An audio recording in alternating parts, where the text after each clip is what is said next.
What's going on, everybody? Welcome back to the channel. We've got a solid Wednesday MLB slate to break down, and this is one of those cards where the numbers, the matchups, and the scheduling spots all actually matter. There are a few games on this slate that stand out right away, a couple totals that make sense, and a few underdog spots that are worth a serious look if you're hunting for value. So let's get right into it. First game we're looking at, the Mets heading to Cincinnati to take on the Reds.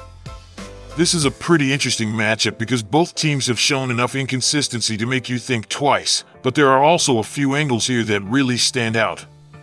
New York has been struggling to score consistently, and that has been a real issue for them all season. The offense just hasn't been able to find any real rhythm, and that makes things hard on the betting side. The pitching matchup also gives us a few things to think about. Nolan McLean has had some strong outings, but he's also had some rough ones, and he already got hit hard by Cincinnati once before. That kind of history matters. If a pitcher gets tagged badly by a lineup once, you have to at least consider the possibility that the same thing can happen again. On the other side, Cincinnati has been a little more dangerous at home, and this is the kind of spot where I think the price on them is a little too respectful toward New York. The Reds have enough offense to make this interesting, and if McLean is even a little off, Cincinnati can absolutely take advantage. So for me, the best pick here is Reds at home. I also lean over in this game. The Mets bullpen has been solid, but the Cincinnati offense has enough pop to contribute, and the Mets have been giving us very little confidence at the plate. If the Reds do their part early, this game can get into scoring range quickly. Next up, Kansas City and Washington. This is another game where the side really stands out more than the total. The Royals have had a rough year, and when you look at the bullpen and the offense together, it's hard to make a strong case for them on the road. They've had a few decent stretches, but not enough to make me trust them in this kind of spot. Washington, on the other hand, has been playing better baseball. Their lineup has been one of the better ones in the league, and that matters a lot when you're facing a shaky Royals pitching staff. The Nationals are scoring runs, they're getting production up and down the lineup, and they're just a much harder team to fade right now. I also like the bounce-back spot for Zach Littell here. He had one rough outing, but before that he had been throwing the ball really well. Against a Kansas City offense that hasn't been especially dangerous, this looks like a spot where he can settle back in and give them a good start. So my best pick is Washington moneyline here, and I wouldn't be surprised if they win this one comfortably. The total is a little trickier, but I'd lean slightly under. I like Washington's chances to control the game, and if Littell gives them what I expect, that helps the under more than the over. Now let's get into Miami and Philadelphia. This is a really interesting game because the Marlins have actually shown a little more competence on the mound than people give them credit for, especially in the bullpen. Sandy Alcantara gives them a real shot to compete here, and even though the offense has been struggling in this series, I don't think they're completely dead in the water. Philadelphia has taken the first two games of the series, and they've been swinging the bats a lot better lately. That said, Andrew Painter has not looked comfortable for a stretch now, and that's a concern. He's been getting hit, he's been giving up runs, and this is not a great spot to suddenly expect a clean bounce back. Miami has already seen him before, and that previous matchup didn't exactly inspire confidence in the Phillies starter. If Alcantara is anywhere near his normal self, the Marlins can absolutely hang around in this one. So my best pick is Miami as a value play. I'm not in love with the total either way, so this is more of a side spot for me than a totals game. But if I had to lean anything, I'd rather look toward Miami keeping this one closer than expected.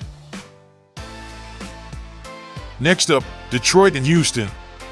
This is a classic spot where the better overall offensive team has a pretty solid edge at home, even if the number doesn't scream it at first glance. Detroit has been inconsistent all year, and while they've shown they can put together a good game here and there, it's hard to trust them against a lineup like Houston's. The Astros have not been perfect either, but their offense is still the more dangerous side in this matchup. They've got the ability to score in bunches, and at home that matters even more.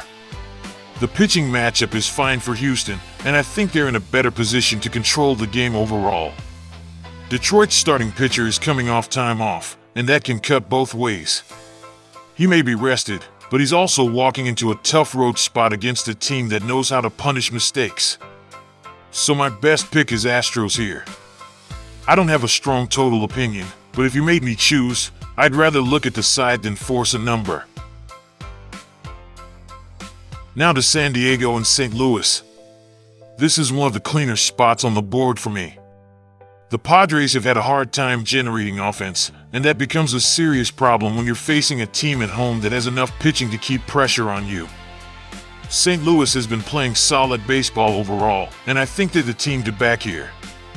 Their offense has been more reliable, and they've got enough balance to take advantage of a Padres team that simply hasn't been creating enough quality at-bats. The way I see it, if San Diego can't get the bats going early, this game can get away from them pretty quickly. So my best pick is St. Louis on the side. And because San Diego has been so weak offensively, I also lean toward the under if the number is playable. This has the feel of a game where the Cardinals can do enough without necessarily turning it into a shootout. Last game we're looking at, Tampa Bay and Los Angeles. This is a really interesting one because the Dodgers are still the Dodgers, but this is not a spot where I'm automatically running to lay a huge number with them. Tampa Bay has been a strong offense in terms of getting on base and putting pressure on teams, and they've got enough quality to make this a real game. The biggest question is what we get from Ohtani on the mound. If he's fully good to go, then obviously that changes the ceiling for Los Angeles. But there's still some uncertainty there, and when a pitcher comes in with any kind of physical question mark, I always pay attention. The other issue for the Dodgers is the bullpen. That's been a real concern lately, and if this game stays tight into the later innings, Tampa Bay can absolutely make things uncomfortable. That's why I actually lean a little toward Tampa Bay at plus money. It's not my best pick on the board, but I think the number is giving us enough value to look their way. I also lean over, because both teams have the ability to score, and if the Dodgers bullpen gets involved in a close game, that can open the door for runs late. That's the board for today. We've got a nice mix of spots where home field advantage really matters, a few underdogs that have enough value to make them worth a look, and some totals that line up well once you dig into the pitching matchups, the recent form, and how these bullpens have been holding up. It's the kind of slate where the best plays aren't just about talent on paper, they're about situational edges, timing, and which teams are in the better spot to control the game from start to finish. So that's where I'm landing today. If you enjoyed the video, make sure to like, subscribe, and share it with somebody who's betting these games tonight. It helps the channel a lot, and it lets me keep bringing you these daily picks and breakdowns. And I'll catch you in the next one.